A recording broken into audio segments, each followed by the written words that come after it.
saudando a todos aqueles que estão conosco aqui no nosso grupo de Conexão Bíblica. Estamos aqui mais uma vez ao redor dessa palavra viva, a palavra de Deus, e agora na carta dos apóstolos, analisando as cartas dos apóstolos. E a primeira delas, carta aos Romanos, né? Foi isso que nós começamos e estamos dando andamento. É importante, toda a palavra de Deus é alimento de vida. E de vida não é essa vida que temos aqui que acaba. Essa vida que acaba vai esvaziando cada vez mais. Mas a vida que nós obtemos pela palavra, essa se estende para a eternidade. Então, é com alegria que compartilhamos estas coisas. Porque temos a boa nova conosco. Cada um de nós tem e deve expô-la, né? Então, estamos aqui para isso. Estamos reunidos aqui não em nosso nome, porque em nós mesmos nada temos para oferecer, mas estamos aqui no nome daquele que realizou toda a obra e que a garante, que é nosso Senhor Jesus Cristo. Então, é em nome do Pai, do Filho e do Espírito Santo que nós damos início, entregando esses momentos para que o Espírito de Deus, aquele que veio pela graça de Cristo, nos conduza. Que Ele nos leve com palavras de vida para atender às necessidades de todos os que ouvem e para fazer com que possamos crescer na vida de Cristo. Essa é a nossa oração. E nesse momento, nós vamos dar continuidade então ao assunto, só que algumas vezes, nas nossas reuniões, a gente vai dar uma repassada no que já falou, não em detalhes, né? Mas para ir consolidando dentro de nós essas palavras que são tão importantes, são alimentos mesmo de vida verdadeira, não essa vida que a gente recebe quando nasce nesse mundo, que é passageira, né? Mas a vida eterna, né? Ao começar esse estudo, nós vimos que nessa carta aos Romanos, que Paulo escreveu, Paulo, um dos apóstolos, né? Tem cartas de outros apóstolos, mas ele que fez a maior parte delas. Então, ele escreveu aos romanos, aos convertidos de Roma, né? E nós vimos que ele deixou escrito que ele tinha um propósito, é encorajar na fé. Surge essa palavra tão pequena e tão grande ao mesmo tempo, por causa da importância dela, né?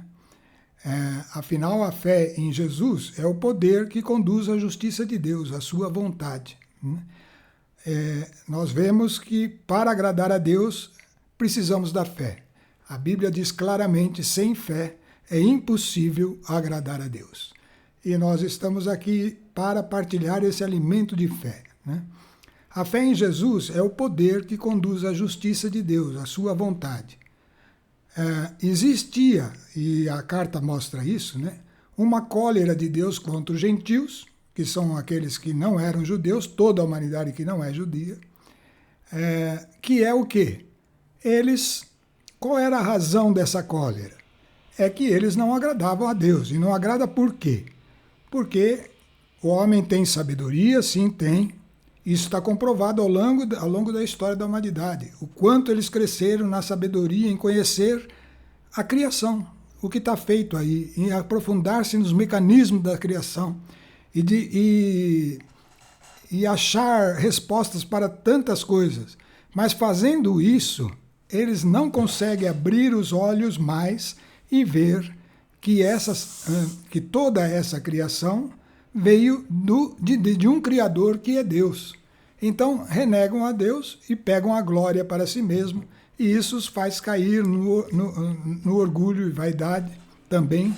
E aí, então, a partir daí, eles se tornam presa fácil dos apetites da carne e das influências do inimigo, né? Isso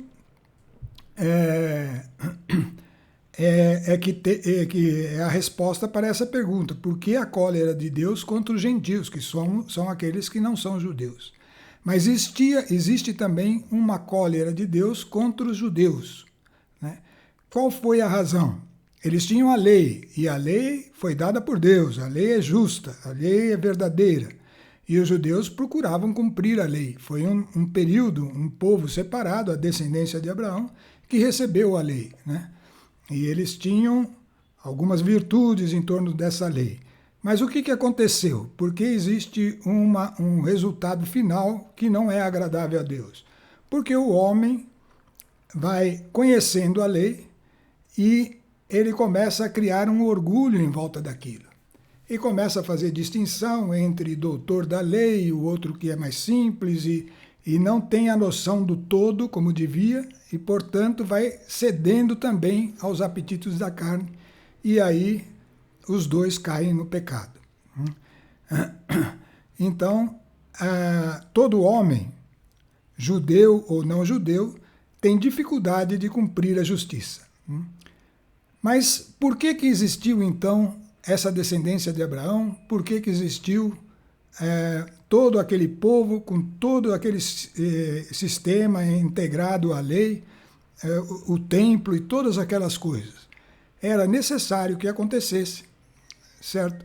Porque precisava que viesse por meio desse povo ensinamentos que apontavam para Cristo. A função daquele povo, de tudo que aconteceu com eles, olhando as Escrituras, isso nós vimos já, né? Era apontar para Cristo e para os fatos que se cumpririam com a vinda de Cristo. Então são os oráculos. Os oráculos do Velho Testamento são todas aquelas referências que, ao ler o Novo Testamento, aparece lá citando. Isso está escrito na carta de tal personagem ou no texto de um profeta, do outro profeta, Isaías ou Eliseu, ou todos esses que escreveram ensinamentos sobre esse relacionamento com Deus que vinha no processo da lei, né? E tudo isso se cumpriu completamente em Cristo e se tornou, portanto, uma base sólida de fé, né? Então, a importância foi essa. Mas, de qualquer forma, tanto os judeus quanto os gregos estavam no pecado, porque o homem, por si mesmo, conhecendo o bem e o mal, que é consequência do pecado de Adão. Então, ele conhece o bem, conhece o mal, mas não consegue libertar-se dos apelos do mal que operam na natureza do homem que caiu no desagrado de Deus por meio de Adão, a descendência de Adão, né? E ao não conseguir, eles acabam cedendo a essa carnalidade e aí então eles, mesmo expostos à lei, não são capazes de cumpri-la no ser. Podem até cumprir formalmente, mas não na natureza, né? O que aconteceu então? Aconteceu que Deus suscitou um homem que era um homem capaz de crer. Esse homem era Abraão, né? E esse homem, então, foi o primeiro que teve a fé de verdade, e essa fé passou a ser imputada em conta de justiça, porque era o caminho para que nós pudéssemos receber o plano de Deus que se cumpriu em Jesus Cristo, né?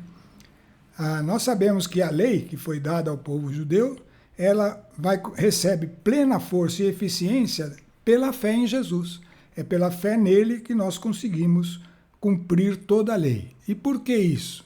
Porque ao crer em Jesus, ao crer nele, acontece algo com a pessoa que crê.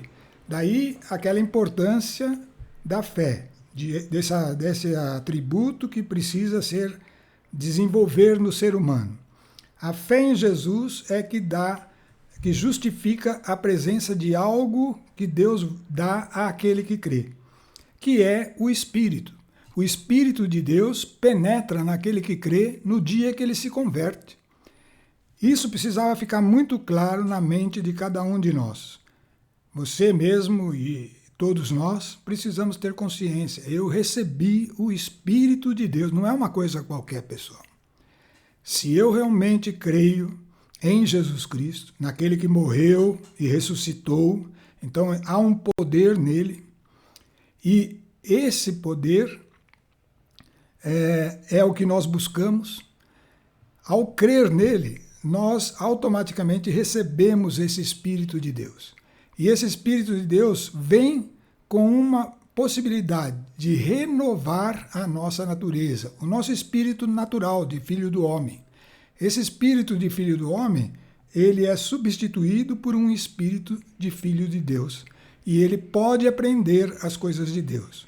A gente já falou muitas vezes, isso tudo passa pela nossa mente, que é a alma, e o nosso poder de decisão, que está na alma. Mas a essência é espiritual. Então, tudo isso vai acontecendo, e é aí que a gente, no capítulo 3 de Romanos, que nós já lemos, né, está escrito que a lei recebe plena força e eficiência pela fé em Jesus. Assim como o pecado dominou o homem, pela fé em Jesus, nós ganhamos um poder de vencer o domínio do pecado. E isso recebe um sinal, assim como os judeus tinham um sinal por ter recebido a lei formal, a lei da prática, do fazer, tinham recebido o sinal da circuncisão, um sinal na carne, mostrando que ele tinha que mudar a carne, né? Nós recebemos um sinal no coração, que é a circuncisão do coração. O coração é o órgão que representa o espírito. Então, esse espírito recriado é que pode entender as coisas de Deus. E aí começa toda a nossa obra. Sem essa condição, não dá para se falar em fé, nem em crescer em Cristo. Não é uma coisa que fica lá guardada e um dia você comenta que crê em Deus e outro dia você está envolvido com o mundo. É algo que tem que ser crescente, é vida. E a vida cresce, ela não deve estar esmorecendo, né? Então, isso tudo nós vimos na carta aos Romanos, né? E nós vimos, então, alguns textos que a gente vai repassar rapidamente aqui. Abraão, justificado pela fé, pai dos incircuncisos que creem. Por que pai dos incircuncisos? Bom, pessoal, nós nascemos de Adão e, em princípio, a humanidade toda era filhos de Adão e com as consequências do pecado de Adão. Abraão preparou um homem, aliás, Deus preparou um homem, Abraão, que tinha a fé. Esse homem tinha a fé. E ele se tornou pai dos incircuncisos que creem. Quando? Quando ele recebeu uma ordem de Deus, uma ordem difícil, uma ordem que requeria uma decisão complicada. Qual foi a ordem? Ele vivia num lugar, era próspero, todos o respeitavam, tinha família, tinha amigos, tinha tudo isso, e o Senhor disse a Abraão: deixa a tua terra, tua família, a casa do teu pai, e vai para a terra que eu te mostrar. Olha, pessoal, essa frase tem a ver com a gente, hein? Mas vamos por enquanto ficar nessa questão de Abraão. Sai desse lugar que você está, deixa até se for a tua família, se for necessário, a família mais distante, os mais próximos iriam com ele, né? A casa de teu pai, e vai para a terra que eu te mostrar. Então confia em mim, eu nem vou falar para onde você vai, você não sabe para onde você vai, mas segue, anda. Farei de ti uma grande nação, te abençoarei, exaltarei o teu nome, tu serás uma fonte de bênçãos. Abençoarei aqueles que te abençoarem, amaldiçoarei aqueles que te amaldiçoarem. Toda a família da terra serão benditas em ti. Então uma coisa importante acontece com esse homem Abraão, né? Abraão partiu como o Senhor tinha dito, e Ló foi com ele. Abraão tinha 75 anos quando partiu de Harã. Bom, mas vamos entender. Que vantagem iremos, pois, que conseguiu Abraão, nosso pai, segundo a carne? Porque se Abraão foi justificado em virtude de sua observância, tem do que se gloriar, mas não diante de Deus. O que diz a Escritura? Abraão creu em Deus, e isso lhe foi imputado em conta de justiça. Então não foi a obra de Abraão de deixar tudo que justificou, mas foi ele crer que Deus o conduziria e que cumpriria uma descendência nele. E ele, que já era velho, a mulher dele já tinha passado a idade de gerar filhos, né? Mas ele creu nessa palavra. Ora, o salário não é gratificação, mas uma dívida ao trabalhador. Mas aquele que sem obra nenhuma, sem ter feito nada, crê naquele que justifica o ímpio, a sua fé é imputada em conta de justiça. É assim que Davi proclama: bem-aventurado o homem a quem Deus atribui justiça, citando um dos reis daquele povo de Israel, que é Davi, um homem importante na história da humanidade, importante na história do cristianismo. Independentemente das obras, bem-aventurados aqueles cujas iniquidades foram perdoadas e cujos pecados foram cobertos. Então esse era um propósito, acabar com a condenação das iniquidades que o homem fez até um determinado momento, e dali para frente os seus pecados, e dali para trás os seus pecados estão cobertos. Vai depender do que ele vai fazer daí para frente, né? Então é uma caminhada nova. Abraão passou por isso.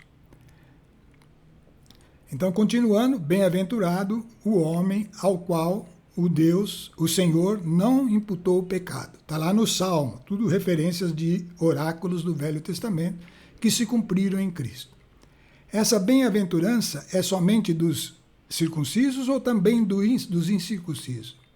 Dizemos com efeito que a fé foi imputada a Abraão em conta de justiça, e quando lhe foi imputada? Depois ou antes da circuncisão? Não depois, mas antes de ser circuncidado. Então Abraão foi aos olhos de Deus, se tornou justo por uma fé, que foi a fé naquilo que Deus tinha mandado e ele foi fazendo, antes de ser circuncidado. Então essa mesma fé pode valer para você e para mim, que não somos descendência de Israel, né? Porque nós não somos circuncidados. Depois é que recebeu o sinal da circuncisão como selo de justiça. Então depois, quando ele seguiu esse caminho, é que Deus falou para ele que ele deveria ter um sinal que indicava essa condição da fé, que era a circuncisão da carne. Era um sinal na carne, a fim de que também a este seja imputada justiça. Então, antes de ser circuncidado, a fé de Abraão foi deixar tudo e seguir o que Deus queria. E na sequência, Abraão justificado como pai dos circuncisos que creem, né? A fé de Abraão, o sacrifício de Isaac. Lá na frente, depois da circuncisão, Deus solicitou a Abraão uma coisa muito difícil. Ele, que tinha saído de lá na promessa de ter um filho, na promessa de ter a presença de Deus com ele, no lugar estranho que ele não conhecia, que Deus mostraria, ele que tinha ido até lá e estava vivendo aquela fé, de repente Deus chama Abraão e pede que ele sacrifique o filho, ainda pequenininho, no tempo em que o pai mais ama o filho, é aquele tempo em que o bebê, a criancinha, né, cativa demais o pai, falou: vai e oferece o seu filho em sacrifício. Está vendo que um homem teve que fazer a mesma coisa que Deus fez, dar o filho? Então isso é uma coisa importante na história da humanidade. Abraão fez isso aí. O sacrifício da nossa natureza anterior à conversão, o velho homem, é uma coisa semelhante, que nós também temos que aprender a fazer, né? Então, continuando a carta aos Romanos, diz assim: então Abraão se tornou pai também dos circuncisos, porque ele já tinha circuncisão quando teve que levantar a mão contra o filho no momento do sacrifício. Que não só trazem o sinal da circuncisão, mas que acompanham as pegadas de fé de nosso pai Abraão, que possuía antes de ser circuncidado. Então aquela fé que justifica o incircunciso, agora ia valer também para os circuncidados, todos eles, inclusive todos os descendentes de Israel. Isso vale, portanto, para judeus e para gentios. O que vale? A fé em Jesus, né, que nós vamos ver. Mas que era ali tipificada por essa ordem de Deus. A primeira ordem, deixa tudo. A segunda ordem, mata esse seu filho. Esse em que você pôs toda a sua afeição. Isso vai acontecer de alguma forma conosco quando a gente se converte. Com efeito, continuando o texto, com efeito, não foi em virtude da lei que a promessa de herdar o mundo foi feita a Abraão, ou a sua posteridade, mas em virtude da justiça da fé, uma justiça que provém da fé. Porque se a herança é reservada aos observadores da lei, a fé já não tem razão de ser e a promessa fica sem valor. Continuando. Porquanto a lei produz a ira, a lei é um castigo, se fizer errado apanha, e onde não existe lei, não há transgressão. Logo, é pela fé que alguém se torna herdeiro. Estamos vendo aí a importância da fé e por isso que a fé deve estar fortalecida. O cristão tem que saber direitinho o que é fé e tem que saber como é que ela cresce e como é que eu faço para ser efetivo nessa fé. Bom, mas de qualquer forma é pela fé que alguém se torna herdeiro, portanto gratuitamente. Não é uma coisa que eu vou pagar o preço. Eu tenho que saber adquirir essa fé. E a promessa é assegurada a toda a posteridade de Abraão, e aí ele vai citar essa posteridade, que inclui a gente. Não somente aos que procedem da lei, que são os judeus, mas também aos que possuem a fé de Abraão, que é pai de todos nós. Então, se os que procedem da lei eram filhos de Abraão, na carne, os que procedem da fé também são filhos de Abraão. Né? Em verdade está escrito, eu vos constituí pai de muitas nações. Também uma referência de oráculo que se cumpriu em Cristo. Portanto, nosso Pai, diante dos olhos daquele em quem acreditou, o Deus que dá a vida aos mortos e chama à existência as coisas que estão no nada. É o Criador. Ele criou tudo do nada. Tá? Então, ele é a razão da existência de todas as coisas, que é o grande problema do homem não reconhecer. Bom, continuando ainda, a fé é imputada em conta de justiça a todo aquele que crê. Então, ao crer, antes de ser justo, eu recebo a categoria de justo, ocupo o lugar do justo.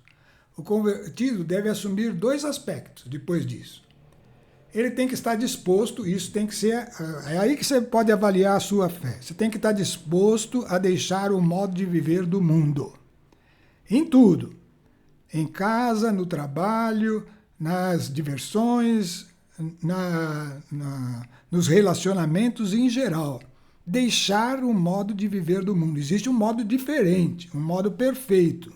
Esse modo, a disposição para viver esse modo tem que estar dentro do cristão. Foi o que Abraão fez, deixando tudo e indo para um lugar que Deus indicaria.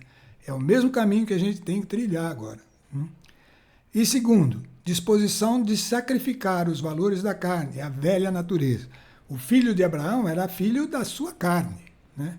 E agora ele ia sacrificá-lo. Ele não chegou a sacrificar, não pediu isso aí, um sacrifício de matar a criancinha para poder justificar-se. Ele queria que ele tivesse a disposição. Isso também vale para nós. A nossa natureza, de filho do homem, que às vezes a gente admira tanto, né? Ela tem muitos aspectos que ao longo do convívio com a palavra de Deus, nós vamos percebendo que não agrada a Deus. E ao perceber isso, nós temos que levantar a mão, como Abraão. Nós não vamos precisar matar aquilo assim, enfiando uma faca. Não, nós vamos aprender a deixar aquilo. A deixar aquilo com um poder que nos é dado. Né? E esse poder é a presença do Espírito Santo em nós. Esse Espírito é que ensina o nosso espírito recriado, que é uma natureza que vai se formando dentro de nós. É uma natureza nova. Quando Israel foi chamado e conduzido por Moisés para conquistar uma terra, para tomar posse da terra, né? Ele chegou lá e a terra estava cheia de habitantes, né? Mas Deus mandou que o povo entrasse e entrou com Josué, né? E foi conquistando aquela terra. A mesma coisa acontece com o cristão. Nós somos como que uma terra antiga, com todos os valores do mundo, que aos poucos tem que ser mudado pelos valores do Espírito, né? Então, a disposição de sacrificar esses valores da carne, que é a velha natureza, é o equivalente a matar o nosso filhinho, que às vezes é aquilo que a gente admira em nós, as coisas que nós damos importância.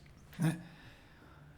Atenção, quanto temos perseverado nesses dois propósitos, define o tamanho da nossa fé. Você está vendo que a fé é o que imputa a justiça, é que é imputado em conta de justiça a todo aquele que crê. E a fé proporciona essas duas condições: disposição de deixar o modo de viver do mundo, disposição de sacrificar valores da carne e a velha natureza. O quanto a gente vai andando nesses dois caminhos é que define o tamanho da nossa fé. Se nada mudou, a fé é zero. Ou se mudou um pouco, precisa crescer mais, né? Bom, estamos lá em Romanos 4 agora, então, vamos ler o capítulo. Acho que já traçamos sobre isso, mas é o que eu disse, quanto mais repetirmos, melhor para todos nós, né? A fé é imputada em conta de justiça a todo aquele que crê. Então vamos ler aí, Romanos 4. Esperando contra toda esperança, Abraão teve fé e se tornou pai de muitas nações, segundo o que lhe fora dito. Assim será a sua descendência, aí também é o oráculo, que se cumpriu, lá em Gênesis 15:5. Não vacilou na fé, embora reconhecendo o seu próprio corpo sem vigor, pois tinha quase 100 anos, tá vendo? E o seio de Sara igualmente adormecido, já não tinha mais condição de ter filhos. Ante a promessa de Deus, não vacilou, nem desconfiou, mas conservou-se forte na fé e deu glória a Deus. Isso é o que justificou Abraão. Abraão estava plenamente convencido de que Deus era poderoso para cumprir o que prometera. Eis porque sua fé lhe foi imputada em conta de justiça. Ora, não é só para ele que está escrito que a fé lhe foi imputada em conta de justiça. É também para nós, pois a nossa fé deve ser-nos imputada igualmente, porque cremos naquele que dos mortos ressuscitou, Jesus, nosso Senhor, né? Então, é crendo nele, a nossa fé está viva em Cristo, então é assim que nós vamos nos tornando justos. O qual foi entregue por nossos pecados e ressuscitado para a nossa justificação. Então, a morte de Jesus pagou o preço do pecado e a ressurreição de Jesus, a nossa fé nesses dois aspectos, nos coloca na condição de justo. Bom, vamos ver algumas características da fé.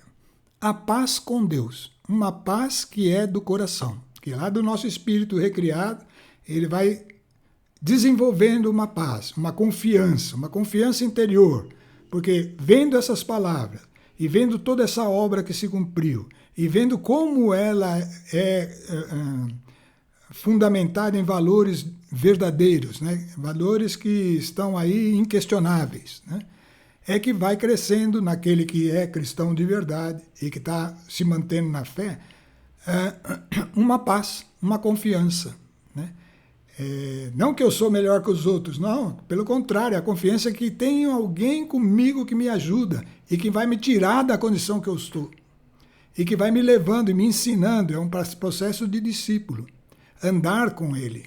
Andar com quem? Com o Espírito de Deus. Ele vem fazer o papel que Jesus fez com os apóstolos. Em nós, está dentro de você e de mim, né? Então, essa paz se estabelece. Segundo, as tribulações. E as tribulações acabam? Oh, não tenho mais tribulação? Não, não tem nada a ver com isso. Ao contrário, elas mudam de característica. As tribulações que eram um peso, uma coisa terrível, que você quer se livrar a todo custo, mesmo precisar fazer alguma coisa que não pode, essas tribulações agora são oportunidade de crescermos na fé por meio da perseverança. Deus não quer que você fique vivendo na tribulação, mas Ele quer que você use a tribulação para mostrar o peso da vossa fé. Quando Abraão levantou a mão para matar o filho, que tribulação maior que essa? Mas ele acreditava, não, mesmo que eu mate meu filho, Deus vai ressuscitá-lo, porque ele me prometeu. E eu creio. Então, vocês estão vendo a oportunidade de crescermos na fé por meio da perseverança. Meio de renovação da nossa natureza, pois não estamos mais sozinhos. Temos o Espírito Santo. Pessoal, põe na cabeça, você tem o Espírito Santo se você crê em Jesus. E fé não é brincadeira. Fé é buscar, é ir ver o que Jesus realizou por nós. É isso que nós estamos fazendo aqui. É assim que crescemos na fé E isso tem que estar diante de nós acima de todas as outras coisas, em primeiro lugar, né? Vamos lá, Romanos 5, versículo 1. Justificados, pois, pela fé, então, aqui nos justifica é a fé, temos paz com Deus. Tá? Por enquanto, justificado pela fé, por meio de nosso Senhor Jesus Cristo. Fé em quem? Fé em Jesus Cristo. Por ele é que tivemos acesso a essa graça, por Jesus, na qual estamos firmes e nos gloriamos na esperança de possuir um dia a glória de Deus. Isso é o horizonte do cristão. Lá na frente estaremos como filhos do Altíssimo, desse que criou todas essas coisas extraordinárias que estão à nossa volta e que nós aprendemos a ver com novos olhos, não mais com o olho da sabedoria humana, mas com o olho da origem, daquele que gerou todas as coisas. Não só isso, mas nos gloriamos até das tribulações, tá vendo? Tribulação não é um problema. Pois sabemos que a tribulação produz a paciência, que é aquela perseverança que eu falei. A paciência prova a fidelidade, assim como provou Abraão. E a fidelidade comprovada produz esperança. E essa é uma esperança que não é uma esperança qualquer. É uma esperança que não engana, porque o amor de Deus foi derramado em nossos corações por quem? Por aquele Espírito que nós falamos. Pelo Espírito Santo de Deus, que nos foi dado. Bom, enfatizando mais uma vez essa questão. O Espírito Santo de Deus está naquele que crê. Se você tem certeza que crê em Jesus, se você tem firmeza nisso, não tenha dúvida, o Espírito de Deus está com você. Você pode ler a Bíblia, por exemplo, de uma nova forma. Pode ler buscando respostas, porque Ele vai falar. Nós vamos ver que essa carta aqui, mais adiante, vai falar bem disso. Vai mostrar isso com clareza, essa carta de São Paulo. Então, essa esperança não engana. O amor de Deus foi derramado em nossos corações pelo Espírito Santo, que nos foi dado. Com efeito, quando éramos ainda fracos, Cristo, a seu tempo, morreu pelos ímpios. Cristo não morreu pelos salvos, morreu pelos ímpios. Né? Muito bem, e agora? Com dificuldade, nós, como homens, aceitaríamos morrer por um justo, uma pessoa nobre, né? Por um homem de bem, talvez, quiçá, se consentiria em morrer.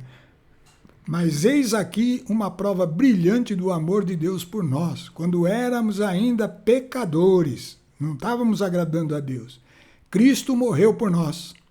Portanto, muito mais agora estamos justificados pelo seu sangue, sendo por ele salvos da ira. Então, Cristo morreu por nós e resolveu tudo? Não, ele só espera que você creia. Aí está resolvido. Aí resolveu, mas precisa crer. Crer não é uma coisa passiva. Não, eu creio sim, eu creio e vou fazer as minhas coisas. Não. Crer em Cristo é começar a dar importância a tudo que ele realizou e a entender todas as coisas que ele nos ensina. E isso é possível agora para qualquer homem que se converte, e porque ele passa a buscar os ensinamentos de Cristo. E é aí que vem o entendimento, não por nós mesmos, mas pelo Espírito de Deus que está em nós.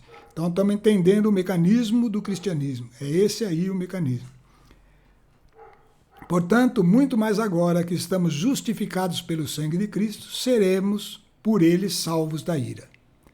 Quando éramos ainda inimigos, estávamos por nós mesmos, vivendo os padrões desse mundo, fomos reconciliados com Deus pela morte de seu Filho. Com muito mais razão, estando já reconciliados, seremos salvos por sua vida. Ainda mais, nós nos gloriamos em Deus por nosso Senhor Jesus Cristo, porque desde agora, aqui nesse mundo ainda, temos recebido a reconciliação. Então essa consciência é que vai trazendo paz, confiança em nós e uma busca cada vez mais intensa da verdade, que é Cristo, que está no verbo, na palavra, que está na comunhão daqueles que creem. Bom, morte em Adão e vida em Cristo. Essa é a condição de todo o ser humano. Todo ser humano. Romanos 5, versículo 12, vai dizendo assim: por isso, como por um só homem, que era Adão, entrou o pecado do mundo, era o primeiro homem, e pelo pecado a morte, assim a morte passou a todo o gênero humano, porque todos pecaram. De fato, até a lei, o mal estava no mundo, né? Estava no mundo, antes mesmo de ser dada a lei, mas ele já estava lá. Mas o mal não é imputado quando não há lei. No entanto, desde Adão até Moisés reinou a morte, mesmo sobre aqueles que não pecaram, a imitação da transgressão de Adão, o qual é figura do que havia de vir. Então, Adão tem um paralelo com Cristo. Estão percebendo aí? Ele é figura do que havia de vir. Quem que havia de vir? Cristo. E qual é esse paralelo? É que ele gerou uma humanidade segundo a natureza dele, que foi a natureza de pecado. Agora, ele também passou a ser figura de outro homem que viria para gerar uma nova humanidade, a partir daquela deteriorada, para gerar essa nova humanidade, né? A partir dele, para aqueles que, mesmo ainda estando no pecado, agora vão conseguir forças para vencer o pecado por meio dele. Se em Adão o pecado venceu, em Jesus a vitória do pecado nos está dada. Então ele repete aí na frente, mas com o dom gratuito, esse dom de Cristo, não se dá o mesmo que com a falta. Pois se a falta de um só causou a morte de todos os homens, com muito mais razão, o dom de Deus e o benefício de sua graça obtida por um só homem, Jesus Cristo, foram concedidos copiosamente a todos. Então está vendo que aí reverteu tudo da condição que alcançamos por meio de Adão, ou que fomos submetidos por meio de Adão, agora é revertida por meio de Cristo. Nem aconteceu com o dom o mesmo que com as consequências do pecado de um só. A falta de um só teve por consequência um veredito de condenação, ao passo que depois de muitas ofensas, o dom da graça atrai um juízo de justificação. Se pelo pecado de um só homem reinou a morte, por esse único homem, então você está vendo, Adão foi por ele que entrou o pecado e propagou por toda a humanidade que era a descendência dele. Muito mais aqueles que receberam a abundância da graça e o dom da justiça, o dom, essa dádiva que acontece pela fé em Cristo, reinarão em vida por um só, que é Jesus Cristo. Nascer de Adão é uma obra da carne, nascer de Jesus é uma obra interior, do Espírito. E tem paralelos. Enquanto lá, por esse único homem, reinou a morte, agora por esse novo homem, Jesus Cristo, que se fez homem, há a possibilidade de reinar para a vida por meio dele. Continuando. Portanto, como o pecado de um só, a condenação se estendeu a todos os homens, assim por um único ato de justiça recebem todos os homens a justificação que dá a vida. O pecado de Adão, aceitar a orientação do anjo que se levantou contra Deus.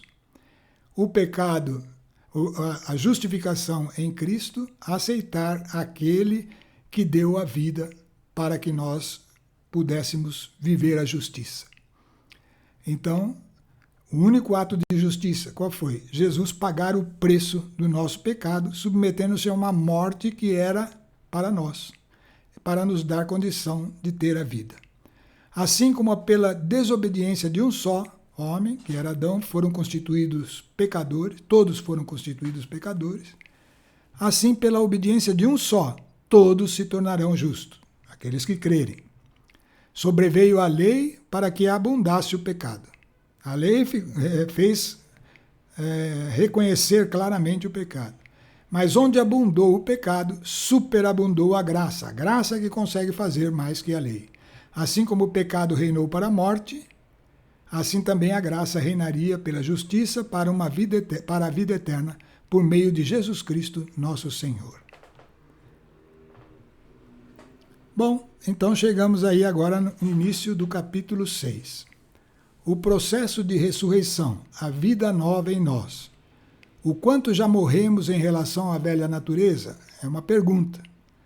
Nós temos que nos avaliar. O cristão não é uma coisa passiva. eu sou cristão porque eu vou numa igreja e saio de lá e vivo igualzinho.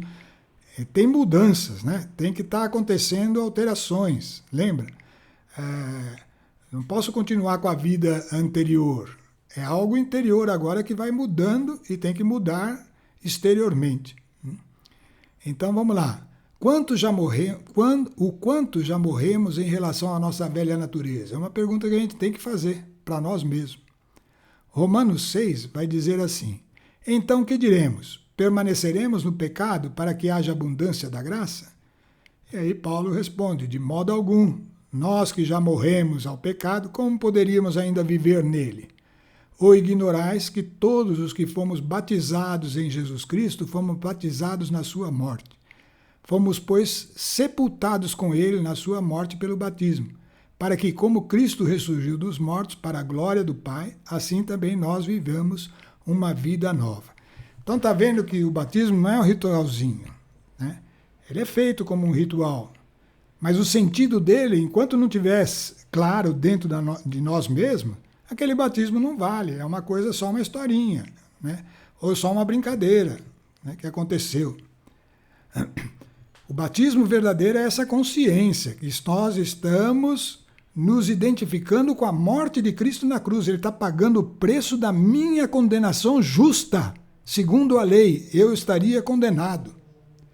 Ele pagou esse preço. Então, existe um benefício da parte dele em meu favor, né?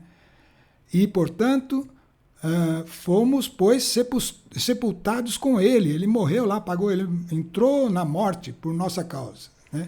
Isso é repetido, então, embora simbolicamente, mas em verdade no batismo. Tem que ser. A consciência tem que ficar clara para nós.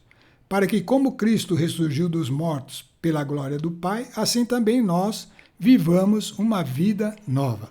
A vida nova, a vida em que a natureza de filho do homem vai sendo abandonada e vai crescendo em nós a natureza de filho de Deus. É um processo de caminhar junto, e caminhar junto com o Espírito de Deus, que agora está acessível a qualquer um que crê em Jesus.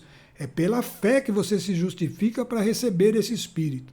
E esse Espírito começa a transformar o seu espírito, que vai sendo renovado na natureza de filho de Deus. Guarda essas palavras, esse é o ensinamento que nós estamos aprendendo aqui. Se fomos feitos o mesmo ser com ele por uma morte semelhante à sua, o seremos igualmente por uma comum ressurreição. Então isso vai acontecendo progressivamente, morrendo para características da vida antiga e crescendo e ressuscitando para uma vida nova, né? Sabemos, e ele chama até de velho homem, né, que nosso velho homem foi crucificado com Cristo, com ele, né, para que seja reduzido à impotência o corpo outrora subjugado a pecado. Então a nossa carne, que continua com seus apetites, coisas assim, ela começa a ser subjugada por uma força maior, que é a força do espírito recriado do homem, esse espírito que ouve o Espírito de Deus. Então essa força domina a carne e tem autoridade sobre ela, né? E já não sejamos mais escravos do pecado. Ele não consegue mais nos escravizar. Pois quem morreu, liberto está do pecado. Morri para o pecado. Ora, se morremos com Cristo, cremos que vivemos também com Ele. Ele ressuscitou, né? Pois sabemos que Cristo, tendo ressurgido dos mortos, já não morre, nem a morte terá mais domínio sobre ele. Não, ele vive eternamente. Morto ele foi de uma vez por todas pelo pecado, porém está vivo e continua vivo para Deus. Portanto, vós também considerai-vos mortos ao pecado, considerai-vos isso, porém vivos para Deus em Jesus Cristo. Essa é a obra de Jesus Cristo realizada e que nós temos que ter consciência dela e que temos que vivê-la, né? Libertando-se do pecado, olha, atenção, é uma decisão. Isso sim é uma parte que fica na nossa mão, ainda fica na nossa mão, da nossa natureza de homem, tá? Porque isso Deus não toca, a decisão é sempre nossa. A consciência, Deus vai dando pelo Espírito. O nosso Espírito começa a ser afeito aos valores de uma nova natureza. Mas a decisão que é da alma é nossa. É por isso que a conversão não se dá se a pessoa não crer pessoalmente, né? Tem que ser uma decisão da pessoa. Então está ali, libertando-se do pecado. O pecado já não vos dominará, de escravos do pecado para servos da justiça. Vamos entender o que é isso direitinho, tá? Romanos 6, do versículo 12. Não reine, pois, o pecado em vosso corpo mortal, de modo que obedeçais os seus apetites. Nem ofereçais os vossos membros ao pecado como instrumentos do mal.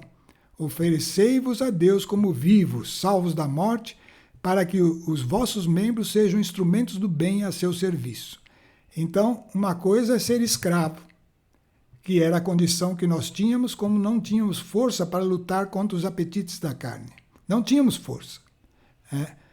Mas, e naquela ocasião, sem força, nós oferecíamos os membros a serviço do pecado diretamente, quase sempre. Bastou uma alfinetada que já ia bofetada, certo? Então essa era a condição nossa, os membros trabalhando pelo pecado. E, portanto, instrumentos do mal. Mas agora nós estamos em Deus, temos uma força, temos uma paz, uma segurança dentro de nós, a certeza, né? E, portanto, salvos da morte, de modo que os nossos membros agora sejam instrumentos do bem e a serviço do bem. O pecado já não vos dominará. Olha a consciência que o cristão precisa ter. Ele precisa saber que não domina. Às vezes a gente fica hesitante. Eu preciso mesmo fazer ser assim, que eu não vou. O pecado não domina. Se você tomar a decisão, que é vossa, a decisão é nossa, ele não domina mais. Porque agora não estáis mais sobre a lei, e sim sobre a graça. E a graça é o poder do Espírito Santo em você. Você tem que acreditar nesse poder. O Espírito de Deus está conosco. Quando a gente lê e entende essa palavra, é porque o Espírito Santo está ensinando. Ele é o ajudador, ele é aquele que ensina todas as coisas. Jesus falou quando anunciou o Espírito: recebereis o Espírito Santo e ele vos ensinará todas as coisas. Como que ele ensina? Através dessa palavra. Então havemos de pecar pelo fato de não estarmos sob a lei, mas sob a graça? De modo algum. Não sabeis que quando vos ofereceis a alguém para obedecer, sois escravos daquele a quem obedeceis? Quer seja do pecado para a morte, quer da obediência para a justiça? Então, quando você se oferece para obedecer, se nós estivermos fazendo isso em favor dos apetites da carne, daquilo que é da nossa velha natureza, nós vamos nos tornando escravos deles, né?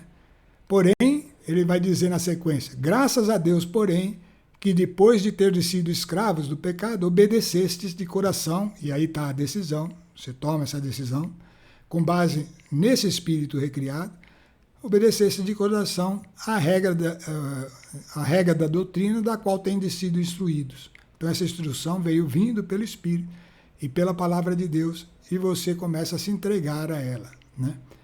E libertados do pecado, portanto, vos tornastes servos da justiça.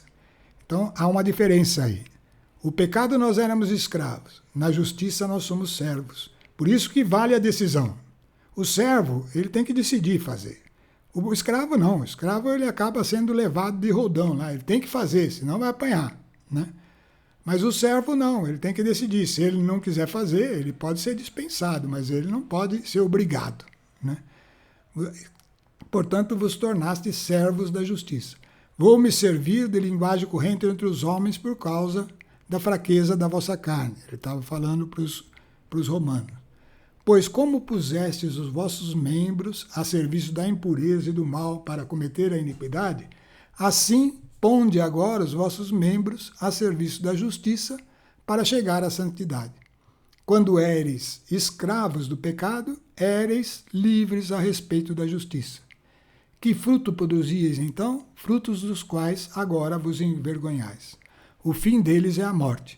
Mas agora, libertados do pecado e feitos servos de Deus, tendes por fruto a santidade. E o termo é a vida eterna. Por quê? Porque o salário do pecado, o benefício que vinha com o pecado, é a morte. Enquanto o dom de Deus, é uma graça de Deus, é a vida eterna em Jesus Cristo, nosso Senhor. Então, estamos entendendo aí todo esse processo, né? E é assim que nós concluímos hoje o nosso estudo do capítulo 6. Vamos retomar então no capítulo 7 na próxima semana. Vamos sempre nos exercitando nesses aspectos todos, tá? Que devem chamar a nossa atenção. Quando lemos a palavra e algo salta aos nossos olhos, ao nosso entendimento, vai se abrindo, é o Espírito de Deus falando. E é coisa importante, pessoal. O que o Espírito Santo fala não pode passar em vão. Tem que ser algo que se torne em característica de ser. Porque o poder está ali para ser. Parar de fazer e passar a ser. Essa é a diferença da lei simplesmente e da lei em Cristo. A lei em Cristo ganha toda a força. Ela tem condição de ser cumprida, não pelo fazer do esforço, mas pelo ser, pela nova natureza. Então, essa nova natureza, que natureza é?